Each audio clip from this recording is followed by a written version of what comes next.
అనకాపల్లి జిల్లా నక్కపల్లి మండలంలో bulk drug park వ్యతిరేక ఆందోళన మరోసారి ఉధృతమైంది. ప్రభుత్వ స్పందన లేకపోవడంతో మత్స్యకారులు రోడ్డెక్కి 4 గంటల పాటు జాతీయ రహదారిని దిగ్బంధించారు. ఉద్రిక్తత పెరగడంతో జిల్లా కలెక్టర్ విజయకృష్ణన్, ఎస్పీ తుహిన్ సిన్హా ఘటనా స్థలికి చేరుకున్నారు. 15న రాజయ్యపేట గ్రామానికి వచ్చి మాట్లాడతానని కలెక్టర్ హామీ ఇవ్వడంతో మత్స్యకారులు ఆందోళన విరమించారు.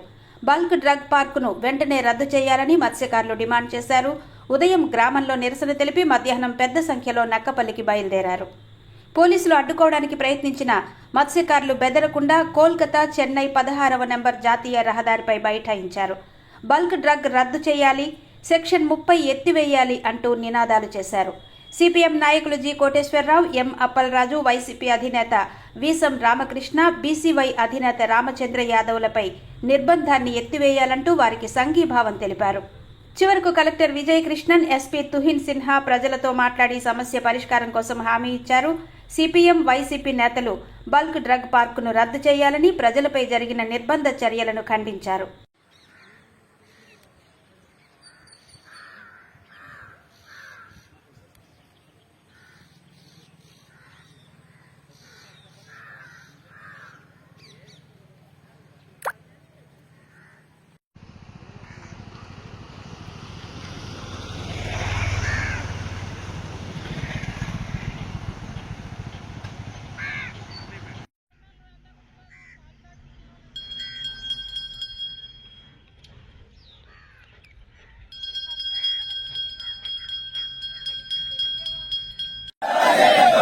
మండలం రాజీపేట పరిసర ప్రాంతంలో బల్క్ డ్రగ్స్ పార్క్ ఏర్పాటు చేయొద్దు.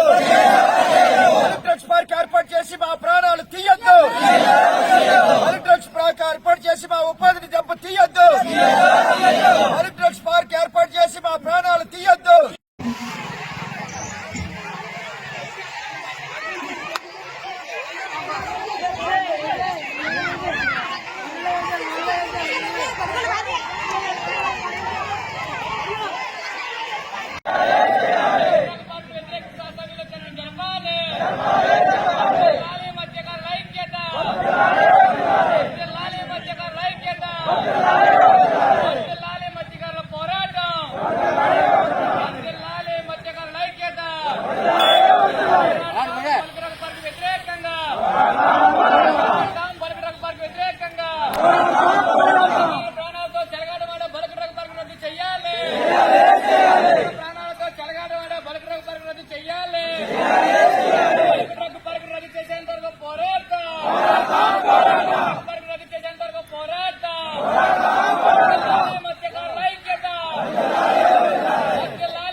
గృహ నిర్బంధాలు చేయడం, ఇబ్బందులు పెట్టడం పోలీసు వారు చేస్తున్నారు. సెక్షన్ 30 ఎత్తివేయాలి. 2, మూడోది మద్దతు ఇవ్వడానికి వస్తున్నటువంటి వాళ్ళని ఎక్కడికక్కడ అరెస్ట్ చేస్తున్నారు. ఎందుకంటే నన్ను గత 8 రోజులు బట్టి ఇంటి దగ్గర నుంచి కథల్లో వేశారు. నేను ఏమైనా టెర్రరిస్ట్నా, ఉగ్రవాదినా? ఎందుకంటే మీరు ఇక్కడ ఎంఆర్ఓగా చేశారు, ఇప్పుడు ఆర్టీఓగా చేస్తున్నారు. ఏ రోజైనా మీ దగ్గర కానీ పోలీసు వారి దగ్గర కానీ మిస్బిహేవింగ్ ఏమైనా చేసావా? మిమ్మల్ని తిట్టడం కానీ, కొట్టడం కానీ, పోలీసు వారిని కానీ ఎవరైనా? మేమేమో ఉగ్రవాదులవా? గత 8 రోజులుగా ఇంటి దగ్గర ఎందుకు పోలీసులు పెట్టాలి? మా ఇంటి దగ్గర కాదు, ఇవాళ వేశ్వరామకృష్ణ గారిని అరెస్ట్ చేశారు, సేర నరసింహతి గారిని అరెస్ట్ చేశారు. అలాగే డాక్టర్ ఉమాదేవి గారు, ఆమె కూడా బాధితురాలు. బుర్రాజ్పేట కూడా ఈ బల్క్ డ్రగ్స్ పార్క్ లో ఎఫెక్ట్ అవుతుంది, ఆమె ఒక బాధితురాలు. మద్దతు ఇస్తుందని చెప్పి ఆవిడ ఇంటి దగ్గర పోలీసులు పెట్టారు. అలాగే ఇవాళ మద్దతు ఇవ్వడానికి వస్తున్నటువంటి రామచంద్ర యాదవ్ గారిని మన రాజమండ్రిలో, ఇవాళ విశాఖపట్నంలో నిర్బంధించారు. కాబట్టి అలాగే సిపిఐ రామకృష్ణ గారు రాష్ట్ర కార్యదర్శి, ఆయన వస్తే ఆయన రానివ్వలేదు. ఇప్పుడు మన ప్రజాస్వామ్యంలో ఉన్నామా లేదంటే ఏ రాజ్యంలో ఉన్నామనేది మీరు చెప్పాలి. దీంతో పాటుగా మహిళా పోలీసులు లేకుండా నక్కపల్లి ఎస్ఐ చంద్రబాబు గారు, అడ్డంటి సిఐ రామకృష్ణ గారు మహిళల మీద దౌర్జన్యం చేసి మేము అనేక పర్యాయాలు సమ్మినార్ గారి గురించి టీఎస్పీ గారు కూడా చెప్పాం, అయినా కూడా చర్య తీసుకోలేదు. కాబట్టి మేము స్పష్టంగా చెప్తున్నాం సార్, ప్లానెట్ టచ్ పార్క్ రద్దు చేస్తామని చెప్పి ఆ రోజు మీ సమక్షంలో హోంమంత్రి గారు ఒక మాట చెప్పారు సార్, పనులు మొత్తం ఆపేస్తామని చెప్పి, కానీ పనులు కూడా చేస్తున్నారు. కాబట్టి నేను మిమ్మల్ని కోరేది ఏంటంటే ప్లానెట్ టచ్ పార్క్ రద్దు చేస్తామని చెప్పి స్పష్టమైనటువంటి ఒక ప్రకటన చేయాలి. సెక్షన్ 30 ఎత్తేయాలి, నిర్బంధం ఆపాలి, మద్దతు ఇచ్చే వాళ్ళు ఎవరిని కూడా అభ్యంతరం పెట్టకూడదు, అక్రమ కేసులు రద్దు చేయాలి. అదే నాయకుల మీద మత్స్యకారుల మీద పెట్టినటువంటి అక్రమ కేసులు రద్దు చేయాలి. ఎవరైనా పోరాటానికి మద్దతు ఇస్తే వాళ్ళని స్వేచ్ఛగా వచ్చి మద్దతు ఇచ్చి వెళ్ళేటట్టుగా మీరు సహకరించాలని చెప్పి, అలాగే రామచంద్ర అదే చెప్పాను. ఇది రామచంద్ర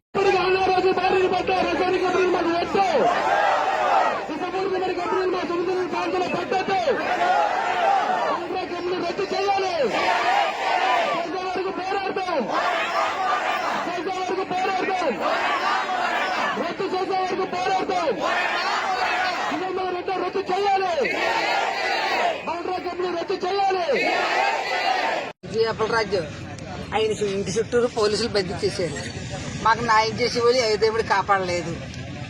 తర్వాత ఉమాదేవి చుట్టూరు కూడా ఆడమనిషి కూడా చూడకంటే ఇంటి చుట్టూ పోలీసులు బంధించారు. వాళ్ళిద్దరిని విడుదల చేసే వరకు మేము ఈ ధర్నా ఇలా సాగితేనే ఉంటుంది, ఇంకా ఎక్కువ చేస్తాం. వాళ్ళిద్దరు విడుదల చేసిన తర్వాత మేము తగ్గుతాం. అదే మరి వాళ్ళు వచ్చే వరకు ఈ ధర్నా ఇలా సాగితేనే ఉంటుంది. వాళ్ళు విడిచిపెట్టిన తర్వాత వాళ్ళు మాకు న్యాయం చేయడానికి వచ్చిన వాళ్ళే వాళ్ళు అరెస్ట్ చేశారు కాబట్టి వాళ్ళ మీద ఎట్టి కేసులు కూడా తీయాలి. వాళ్ళు మాకు మాట్లాడే విధానం తెలియక మాకు ఏ బాబో ఏ తెల్లి వచ్చి సాయం చేస్తుంది, కానీ సాయం చేసిన వాళ్ళు కూడా వీళ్ళు బంధించేస్తారు. ఆ బంధించేసిన వాళ్ళ మీద ఎట్టి కేసులల్లా విడుదల అయిన తర్వాత వీళ్ళు ఎలా చెప్తే మేము అలా ఒప్పుకుంటాం. తర్వాత వాళ్ళ ఇంటి చుట్టూ పోలీసులు ఎట్టినందుకు వాళ్ళు ఏమెత్తిపోలేదు, మాకు సాయం చేయడానికి వచ్చేది. పెళ్లి పిల్లలు కాకుండా వాళ్ళింటి చుట్టూ వీళ్ళింటి చుట్టూ పెడుతున్నాడు. మరి అనితే మరి ఏం చేయాలని ఉందో. అప్పలరాజుని ఉమాదేవిని విడిచిపెట్టే వరకు మేము ఇంకా ఎక్కువ చేస్తాం.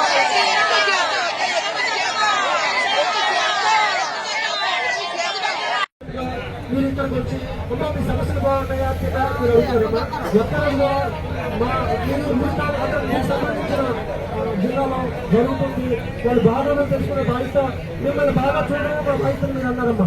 ఇప్పుడు మాట్లాడడానికి ముందన్నారు, మమ్మల్ని బాగా చూసే బాధ్యత మీకు ఉంటే కనుక 2వ రోజు 3వ రోజు 4వ రోజు 10వ రోజు మీరు మా దగ్గర కూర్చుండేవారమ్మా. ఖచ్చితంగా మీరు మమ్మల్ని పట్టించుకోవట్లేదని చెప్పేసి ఈ సభలో మేము తెలియజేస్తామండి. దీన్ని మీరు బాధపడతాము. మా ఆలోచన ఎలా ఉంది, 29 రోజులుగా మాకు పని లేదమ్మా, నిద్ర లేదమ్మా, తినడానికి తిండి లేదమ్మా. మా బోర్డు పొద్దులు ఎంత ఉంటాయమ్మా చెప్పండి?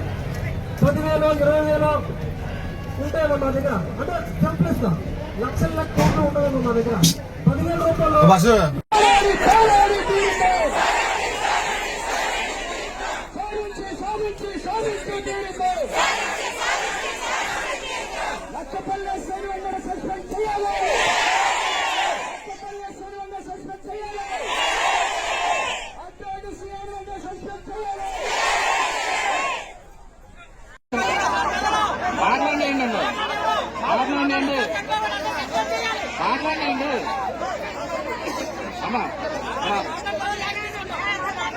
ఆల్రెడీ శాంతియుతంగా మీరు ధర్నా చేస్తున్నారు. దానికి సంబంధించి ఏ విధంగా గౌరవ హోంమంత్రి గారు కూడా ఆవిడ చెప్పడం జరిగింది.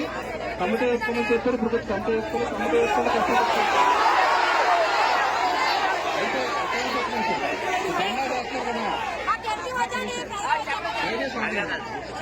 హైవేలో ఉన్నాము. హైవేలో కూర్చుని చాలా మంది అసెంబ్లీ దయచేసి ఒక వారం వస్తూ కూర్చొని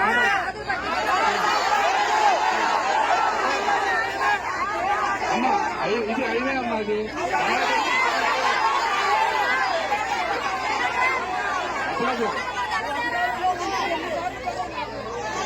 గృహ నిర్బంధాలు చేయడం, ఇబ్బందులు పెట్టడం పోలీసు వారు చేస్తున్నారు.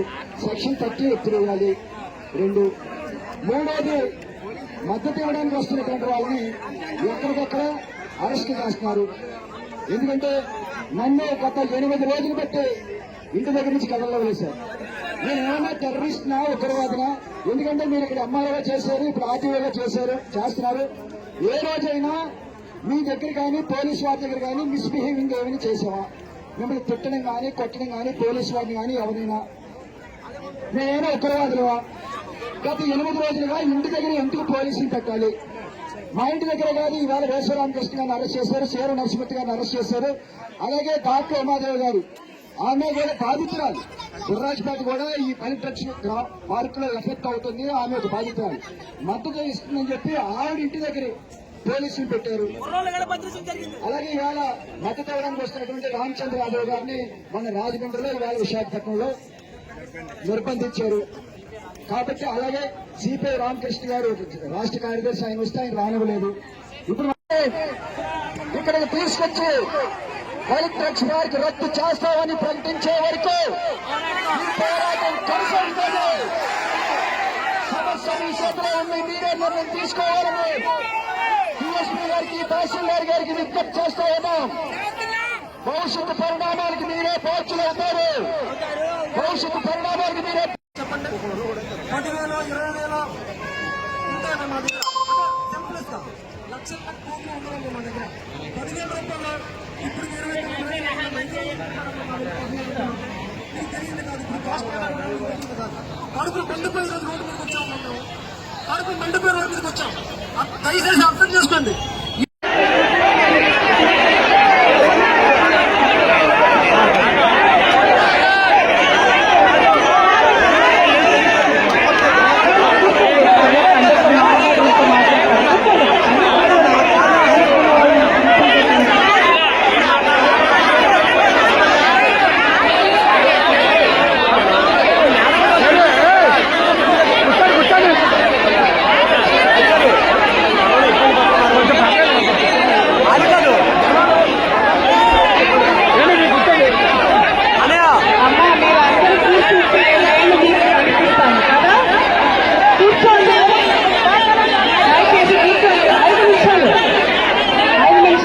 కంపెనీ వల్ల మా ఎస్పీ చెప్పారు. ఇప్పటికే మా రాజపేట గ్రామంలో 200 బోట్లు ఉన్నాయి. 200 బోట్లు కూడా ఆ ఎత్తుల కంపెనీ శుద్ధి చేయకుండా డైరెక్ట్ గా వదిలేస్తున్నాం.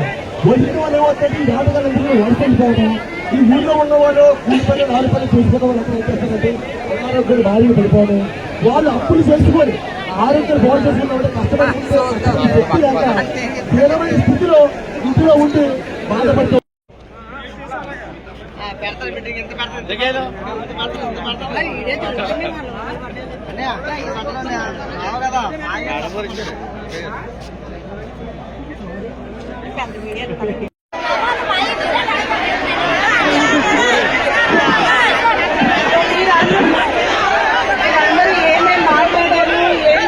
మాట్లాడారు అన్ని నాకు చెప్పారు. నేను మీ కలెక్టర్ని కదా, అందరికీ నమ్మకం ఉందా లేదా? న్యాయం చేస్తాను. ఈ ఊరు కాదు, ఈ రాష్ట్రం కాదు. ఎప్పుడు వచ్చాము చెప్పమ్మా. మాకు ఏదైనా ఇక్కడ పర్సనల్గా ఉంటుందా? ఏమీ లేదు. సరేనా? మీకు న్యాయం చేయడానికి నాకు ఈ ఉద్యోగం, అది మీరు అర్థం చేసుకోవాలి. సరేనా? మనం ఇలా ఏమైనా సరే మాట్లాడాలి కానీ ఇలా రోడ్ని అడ్డంగా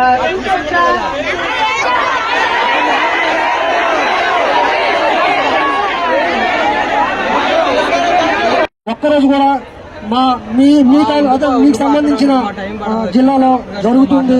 వాళ్ళు బాగోగులు తెలుసుకునే బాధ్యత, మిమ్మల్ని బాగా చూడడమే మా బాధ్యతను మీరు అన్నారమ్మా. ఇప్పుడు మాట్లాడడానికి ముందు అన్నారు. మమ్మల్ని బాగా చూసే బాధ్యత మీకుంటే కనుక 2వ రోజు, 3వ రోజు, 4వ రోజు, 10వ రోజు మీరు మా దగ్గర కూర్చుండేవారమ్మా. ఖచ్చితంగా మీరు మమ్మల్ని పట్టించుకోవట్లేదని చెప్పేసి మేము ఈ సభాముఖంగా మేము తెలియజేస్తామమ్మా. దీన్ని మీరు బాధపడతాం. మా ఆవేదన ఎలా ఉంది? 29 రోజులుగా మాకు పనులు లేవమ్మా, నిద్ర లేదమ్మా, తినడానికి తిండి లేదమ్మా. మా బోటు బతులు ఎంత ఉంటాయమ్మా చెప్పండి? 10,000, 20,000 ఉంటాయమ్మా మా దగ్గర. అంటే సెల్ఫ్లెస్ గా లక్షల కోట్లు ఉండవమ్మా మా దగ్గర. 10,000 రూపాయలు ఇప్పుడు 29 రోజులు అయిందమ్మా. ఎన్ని రోజులు తింటారమ్మా మా దగ్గర 10,000 రూపాయలు ఉంటే? మీకు తెలియదు కాదు, ఇప్పుడు కాస్ట్ ఎలా ఉందో మీకు తెలియదు కాదు. కడుపు మండిపోయి రోజు రోడ్డు మీదకి వచ్చాము. మనం కడుపు మండిపోయి రోడ్డు మీదకి వచ్చాం. దయచేసి అర్థం చేసుకోండి. ఎందువల్ల మేము ఇంత ఇబ్బంది పడాల్సి వస్తుందంటే మాకు ప్రభుత్వం పూర్తిగా పోతుందమ్మా. ఈ బల్క్ డ్రగ్ రావడం బల్క్ డ్రగ్ రావడం వల్ల మా బ్రతుకు తెరువు అనేది పూర్తిగా పోతుంది. మా ఒక్క రాజీపేట కదమ్మా, ఈ చుట్టుపక్కల ఉన్న మత్స్యకారు సౌండ్ పెట్టాలి, సౌండ్ మత్స్యకార గ్రామాలన్నీ కూడా, మత్స్యకార గ్రామాలతో పాటు రైతుల గ్రామాలు కూడా మొత్తం భవిష్యత్ అంతా దీని మీద ఆధారపడి ఉందమ్మా. ఒక్క మాటలో చెప్పాలంటే ఎస్సీవై పార్టీ రాష్ట్ర అధ్యక్షుడు ఈవేళ ఇక్కడికి రావాలని చెప్పి చూశారు. ఆయన కూడా ఇక్కడ రాకుండా వేరే రూట్ ద్వారా డైవర్ట్ చేయడం జరిగింది. మొన్న సిపిఐ రాష్ట్ర కార్యదర్శి గారు వస్తే ఆయన కూడా తీసుకెళ్తామని చెప్పి పోలీసు వారు ఉప్పాలు తీసుకెళ్లి అక్కడి నుంచి వేరే రూట్ లో తీసుకెళ్ళిపోవడం జరిగింది. కాబట్టి ఆ రకంగా ఎవరిని ఇబ్బంది పెట్టొద్దని చెప్పేసి మేము కోరుతా ఉన్నాం. రెండోది 29వ తేదీన హోంమంత్రి గారు వచ్చినప్పుడు చాలా స్పష్టంగా చెప్పారమ్మా, ఇక్కడ పరిటెక్స్ పనులన్నీ కూడా ఆపిస్తామని, కానీ పనులు చేస్తున్నారమ్మా. కాబట్టి మేము కోరేది ఏంటంటే పరిటెక్స్ రద్దు చేయాలి, పనులన్నీ కూడా నిలుపుదల చేయాలని చెప్పేసి కోరుతున్నామమ్మా. దీంతో పాటుగా మేము పోలీసు వారికి పర్మిషన్ పెట్టాము ఆగస్టు 14వ తేదీని. పర్మిషన్ ఇవ్వలేదు, 35వ తేదీనమ్మా రిజెక్ట్ చేస్తూ లెటర్ ఇచ్చారు. మేము టెంట్ వేసుకున్నాం, టెంట్ మీదకి కారు ఎక్కించారు. సరే పోలీసు వారు పర్మిషన్ లేదు కాబట్టి వాళ్ళు ఏదో చేశారని చెప్పేసి మేమేం అనుకోలేదు. ఎండలో మండు టెండలో గొడుగులు వేసుకొని ధర్నాలు చేసామమ్మా. ఎండలో వారిలో చివరికి ఎస్పీ గారు స్పందించి మానవత్వంతో స్పందించి మమ్మల్ని ఏదో చేసుకోవడానికి తమరు అవకాశం కల్పించారు. ఆ రకంగానే శాంతియుతంగా కార్యక్రమం చేస్తున్నాం. కాబట్టి పెట్టినటువంటి కేసులన్నీ కూడా రద్దు చేయాలని చెప్పేసి కోరుతున్నాం అమ్మా. అదొకటి. రెండోది ఫైనల్ గా ఇక్కడ నక్కపల్లి ఎస్ఐ గారు ఉన్నారమ్మా. ఆయన చాలా దురుసుగా చాలా దారుణంగా మహిళల మీద దాడి చేసి మగవాళ్ళు కొట్టి ఇవాళ సిఐ అడ్వాన్స్ సిఐ రామకృష్ణ గారు కూడా ఒక పోలీస్ అనేది మర్చిపోయి ఒక వీధి రౌడీ లాగంటే ఆ పదవి నేను వాడినా పోలీస్ వారు దయచేసి ఏమనుకోవద్దు, అందరూ సార్ మీరు పెద్దవారు ఏమనుకోవద్దు అంటే ఆవేదన అలా ఉంది కాబట్టి తమ దృష్టి తీసుకెళ్తున్నాం. కాబట్టి ఎస్ఐ గారిని సిఐ గారిని సస్పెండ్ చేయాలి.